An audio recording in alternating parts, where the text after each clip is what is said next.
In a shanty town in the country of Niger, an old Toyota Helix is being driven recklessly with armed bandits on top of it. They enter into a compound heavily guarded by armed men and stop. They pull out a bound man and drag him into the building. He is hanged by several suspended chains and the warlord asks for a machete. He then walks up to the man who had stolen from him and without hesitation, swings the machete cutting off one of his arm, and when the gag is removed from his mouth, his voice sounds different and funny as if he had something stuck in his throat. It turns out, he had been forced to swallow a bomb and with the press of a button, he explodes with everyone around him.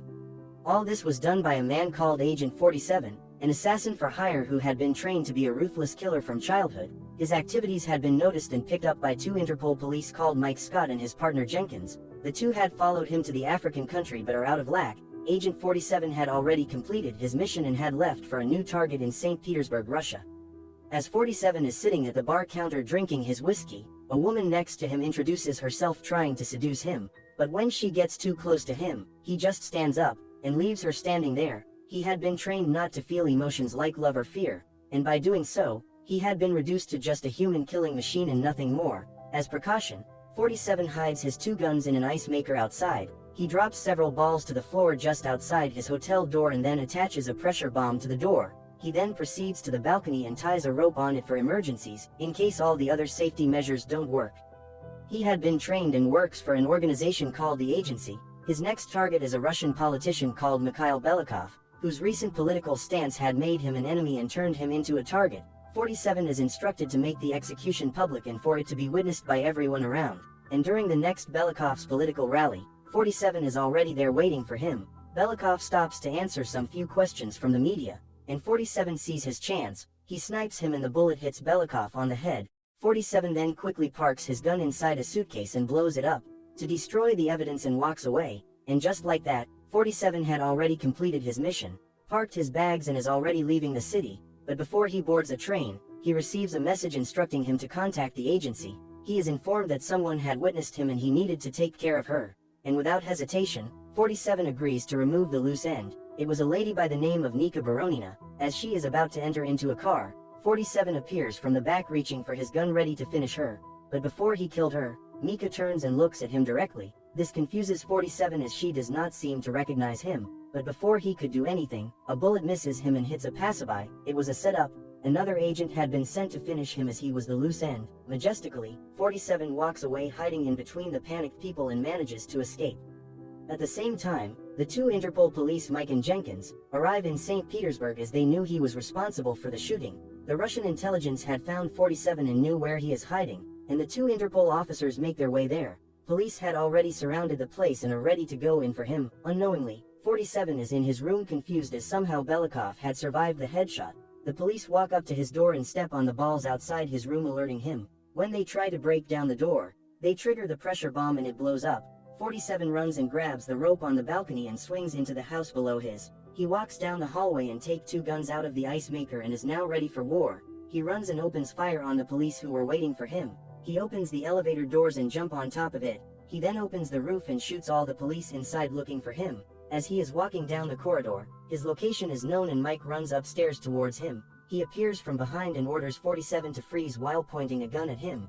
47 is cornered as there is no way he could run. Luckily, a cleaning lady comes out between them and 47 sees his chance. He runs and enters a room with bullets narrowly missing him. He then proceeds to jump off the balcony and falls into the river below, and just like that, he escapes again.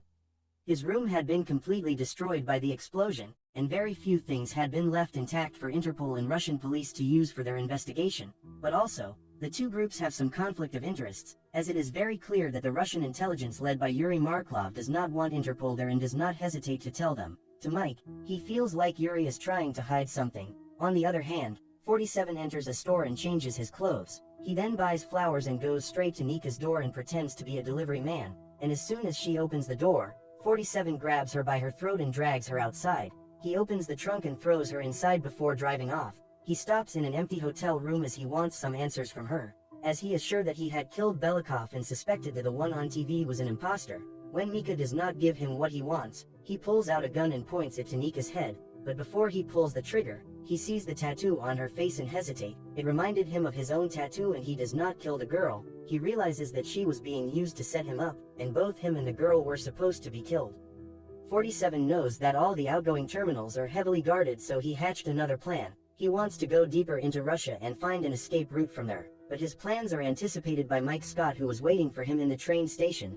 They walk around looking for him, but 47 had already stolen and wore the train driver's uniform for camouflage. He walks through the station unnoticed by the two, but is seen by an assassin sent to kill him. He walks away and the assassin begins to follow him from behind. Jenkins and Mike also pick up the trail and begin to pursue them. When 47 notices he is being followed, he jumps over a railing and escapes to the underground tunnels, and as the assassin is looking for him, he appears from behind and the two begin to fight.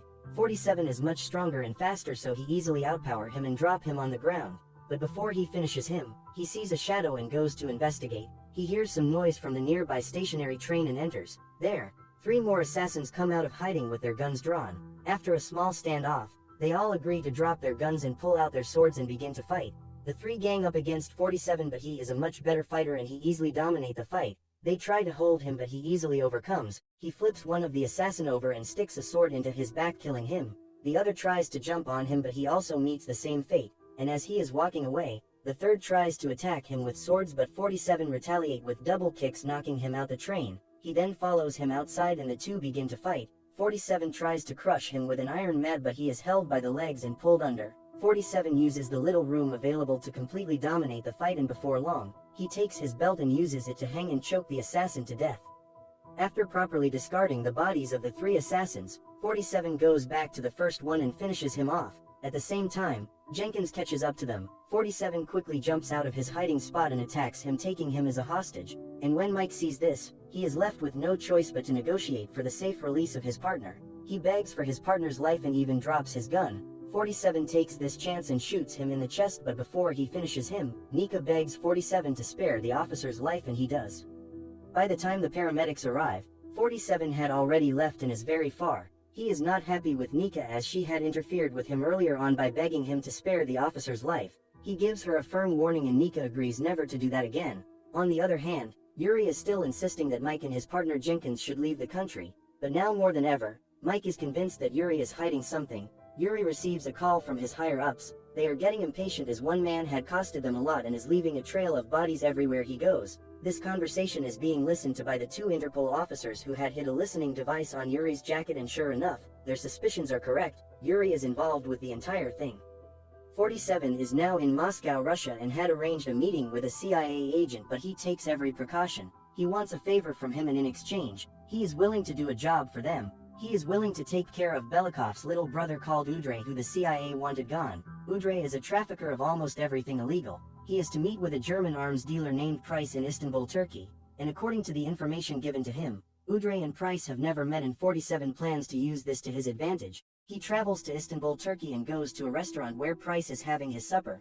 As the waiter is taking a drink to him, 47 takes it and puts something in the drink without anyone noticing. This drink causes Mr. Price to have a stomach upset and he immediately leaves for the bathroom. 47 quickly stands up and follows him to the bathroom, but is stopped by the bodyguards outside and frisked. He is led inside as he had no weapons. He opens the toilet tank and pulls out a gun he had hid earlier. He then proceeds to shoot and kill all the bodyguards. 47 then injects Price with a poison, killing him. He quickly takes Nika and they both quickly escape from the restaurant. He drives and stops outside the meeting place. Then he walks in the room where Udray Belikov was partying, waiting for the German dealer. 47 is thoroughly frisked before being allowed inside, but immediately he sits down. Udray is told that he is an impersonator. Udray takes a gun and begins to harass a woman sitting next to him to intimidate 47, but 47 was ready.